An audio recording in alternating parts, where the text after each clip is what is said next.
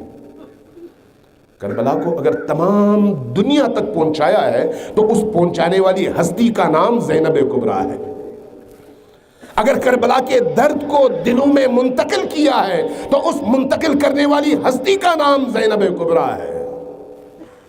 اگر کربلا کے پیغام کی معنویت اور روحانیت کو زندہ رکھا تو وہ زندہ رکھنے والی خاتون زینب کبریٰ ہے۔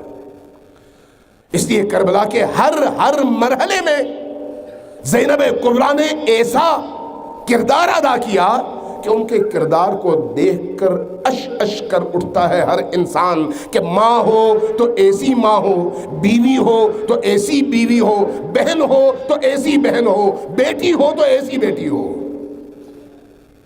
اگرچہ ام المصائب ہے لیکن استقامت کا کوہ گراں ہے، کوہ گراں، یعنی جتنی بھی مصیبتیں آئیں، جب تک حسین زندہ رہے آپ حسین کے پیچھے پیچھے رہی، حسین ڈھال بنتے رہے اور آپ حسین کا سہارا بنتی رہی۔ لیکن جس دن حسین شہید ہو گئے اس کے بعد حسین والا کام بھی زینب نے انجام دینا شروع کر دیا۔ اس لیے جہاں جہاں گئیں حسین کی زبان، علی کی زبان، حسن کی زبان، وہی لہجہ، وہی کاٹ، وہی جملہ، وہی روح، وہی پیغام، وہی جرأت، وہی استقامت۔ زینب سلام اللہ علیہا تاریخ انسانی کی وہ انمول خاتون ہے جنہوں نے اس طرح سے اپنے کردار کے ذریعے سے معین کر دیا کہ اگر خواتین معاشرے کے اندر اپنا کردار ادا کرنا چاہیں تو ان کے لیے کوہ گراں کی حیثیت سے نمونہ زینب بنت علی ہیں۔ وہی زینب۔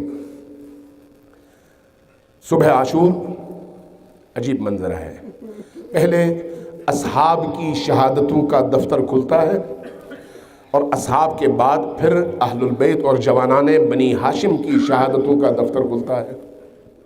لیکن منظر بڑا عجیب ہے کہ اہل البیت کے جوان، بنی ہاشم کے جوان، ان کے درمیان ایک دوڑ لگی ہوئی ہے، ہر ایک چاہتا ہے پہلے میں قربان ہو جاؤں، پہلے مجھے شہادت ملے، ہر ایک کی یہی خواہش ہے کہ پہلے مجھے شہادت ملے۔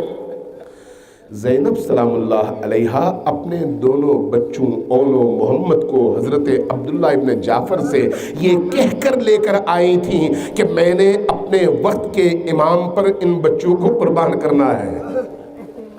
لہذا جب باری آنے لگی تو اپنے بچوں کو بلایا اور عجیب ہے نئے کپڑے پہنائے، بالوں کو کنگھی کی، سجایا، پھر اس کے بعد کہا بچوں کہیں ایسا نہ ہو کہ باقی بچے تم پر سبقت لے جائیں اور مجھے بھائی کے سامنے شرمندگی اٹھانی پڑے، کہیں ایسا نہ ہو کہ تمہاری شجاعت کہیں پر کم نظر آئے، کہیں ایسا نہ ہو کہ میدان میں کوئی ایسا کام ہو جس سے میں بھائی کی نگاہوں میں شرمندہ ہو جاؤں۔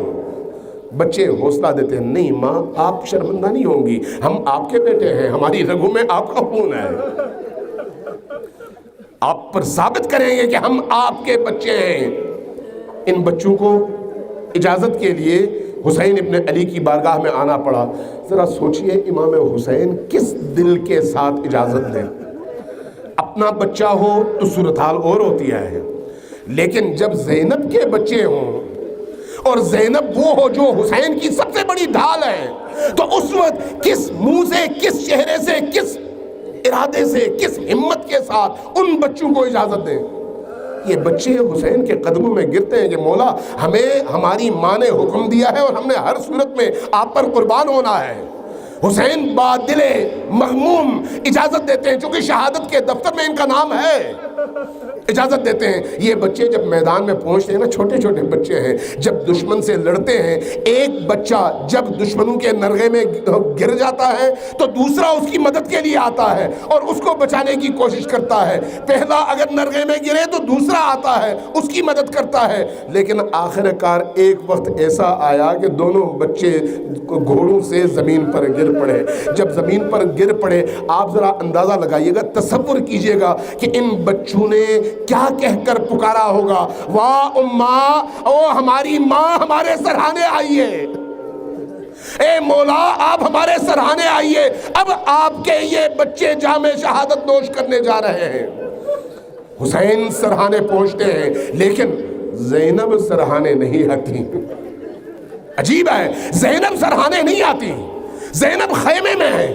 حسین ان بچوں کی لاشوں کو اٹھاتے ہیں اور خیمے کی طرف جاتے ہیں، لیکن اب حسین کی ہمت اور حسین کا حوصلہ دیکھیے کہ کیسے اپنی بہن کے سامنے آئیں اور کیسے آنکھیں چار کریں۔ سر جھکا ہوا ہے اور نگاہیں جھکی ہوئی ہیں۔ یہ وہ موقع ہے جن مواقع پر حسین کو شرمندگی محسوس ہوئی ہے، ان مواقع میں سے ایک موقع یہ ہے جب زینب کے بچے شہید ہوئے، حسین ان کے لاشیں کو لے کر آئے اس قتل گاہ میں، اور اس کے بعد جب زینب سے سامنا ہوا، آنکھ اٹھا کر زینب کی طرف دیکھنے کی ہمت نہیں تھی۔ اب دو مرحلے اس کے آگے ہیں اور وہ بڑے عجیب ہیں، وہ بڑے عجیب ہیں۔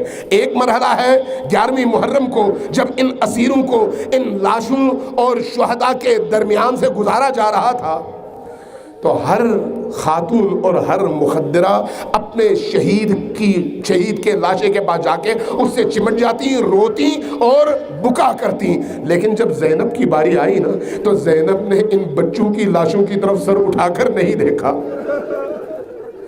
زینب فوراً گئی اپنے بھائی، اپنے وقت کے امام حسین کے لاشے پر، اور اس لاشے کو اپنے سینے سے لگا کے بین کرنے لگی اور رونے لگی۔ اس کے بعد اگلا مرحلہ آیا شام کا۔ شام میں کیا ہوا؟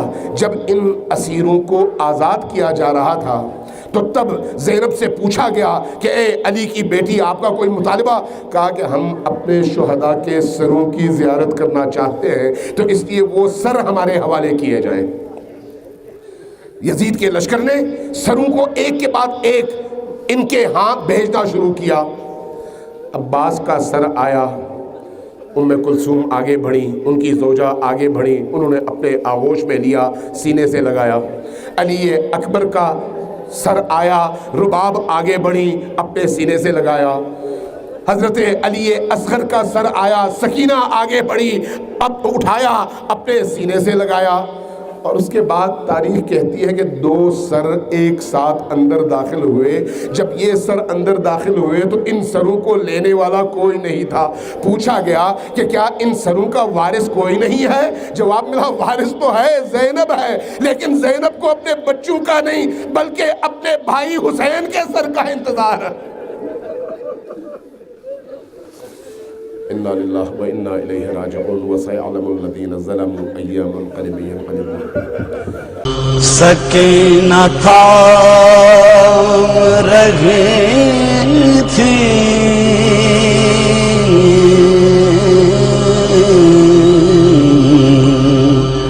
ابا کے دامن